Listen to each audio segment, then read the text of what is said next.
एक रात अपने घर पर टीचर साक्षी अपने स्टूडेंट्स के एग्जाम पेपर चेक कर रही थी। तभी उसके पति संजय उसके बगल में आकर बैठ गया। संजय अपने मोबाइल में मस्त था, गेम खेल रहा था। अचानक साक्षी की आंखों से आंसू बहने लगे। वो जोर जोर से रोने लगी। जब संजय को रोने की आवाज आई तो उसने मोबाइल से बिना आंख हटाए पूछा कि क्या हुआ साक्षी, रो क्यों रही हो? मुझसे नाराज हो क्या? साक्षी बोली, नहीं, मैं तुमसे नाराज नहीं हूं। दरअसल मैंने स्कूल में परीक्षा के तौर पर एसे राइटिंग में एक बहुत ही अच्छा विषय दिया था कि अगर आपकी इच्छा हो तो क्या बनना चाहेंगे। पति संजय जोर से हंस पड़ा। तो इसमें रोने वाली क्या बात है? फालतू में मेरा गेम खराब कर दिया। साक्षी बोली, संजय 2 मिनट फोन छोड़ो और ये देखो एक बच्ची ने क्या लिखा है उस एसे राइटिंग में। तुम खुद पढ़कर रो पड़ोगे। संजय ने कहा, अरे मैं थका हुआ हूं, प्लीज तुम पढ़कर सुना दो। साक्षी ने आंसू पोंछकर पढ़ना शुरू किया। डियर टीचर, मेरा ये एसे राइटिंग मेरे पापा को ना दिखाना, वरना मुझे बहुत डांट पड़ेगी। मैं जब भी घर जाती हूँ तो मेरे मम्मी पापा मोबाइल में बिजी रहते हैं। मेरी तरफ देखने का भी बहुत कम टाइम मिलता है उन्हें। मोबाइल का इतना ध्यान रखते हैं, वो इतनी केयर करते हैं मोबाइल की।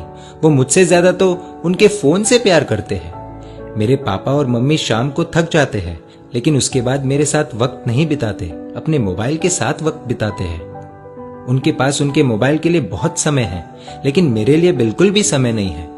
मैं 3 बार बुलाती हूँ तो मेरी आवाज उन्हें सुनाई नहीं देती और मोबाइल की हल्की सी रिंगटोन भी बज जाए तो अपना काम छोड़कर मोबाइल देखते हैं। मेरी इच्छा होती है कि मेरे मम्मी पापा मुझे अपने हाथों से खाना खिलाएं, लेकिन खाना खाते वक्त भी उनके एक हाथ में मोबाइल ही रहता है।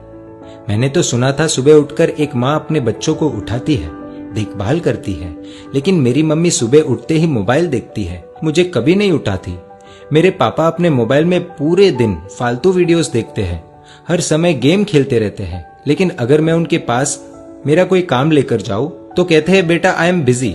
इतना ही नहीं, अब मेरी मम्मी ने खुद के वीडियोस बनाने शुरू कर दिए हैं, इसीलिए कई बार रात में देर से सोती है तो सुबह देर से उठती है। और सुबह जब मेरा टिफिन तैयार नहीं रहता तो मुझे पैसे देकर कहती है कैंटीन में खा लेना। मेरे टिफिन से भी ज्यादा जरूरी मम्मी को उनका स्मार्टफोन है। हाँ, डॉटर्स डे के दिन दोनों मेरे साथ फोटो लेते हैं, और वो मेरे लिए नहीं, अपने अपने स्टेटस में डालने के लिए, जिससे दुनिया को पता चले कि वो भी ट्रेंड के साथ चल रहे हैं। वीडियो कॉलिंग पर अपने दोस्तों के साथ 1-1 घंटे तक बातें करते हैं, लेकिन जब मैं कोई कहानी सुनाने कहूँ तो कहते हैं बेटा इंटरनेट पर सुन लो।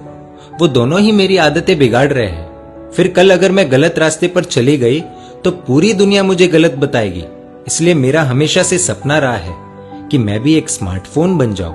पूरे दिन अपने पापा के हाथों में रहूंगी, रात को सोते समय भी उनके आंखों के सामने रहूंगी, सोने के बाद भी उनका हाथ मुझ पर ही रहेगा। खाना तो नहीं मिलेगा, लेकिन हाँ, टाइम टू टाइम रिचार्ज होता रहेगा, मेरा पूरा ध्यान रखा जाएगा, मुझे खरोच भी नहीं आने देंगे।